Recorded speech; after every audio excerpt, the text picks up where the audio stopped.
Се подготвува целосна забрана за рекламирање и промоција на тутунски производи која ги опфаќа и социјалните мрежи.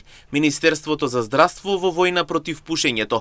Овие законски одредби се однесуваат на објави во медиуми, на интернет и социјални мрежи, како и на настани, наградни игри, попусти, подароци. Лесната достапност и видливоста на производите го зголемуваат бројот на нови корисници, особено меѓу децата и младите.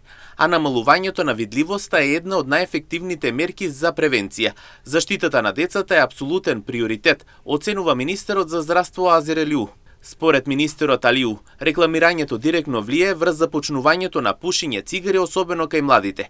Тој појаснува дека јавното здравје има предност пред комерцијалниот интерес. Рекламирањето директно влие врз започнување на пушење, особено кај младите. Со овие законски одредби се превенираат прикриените форми на промоција на овие производи. Јавното здравје има предност пред комерцијалниот интерес, појаснува министерот Алиу.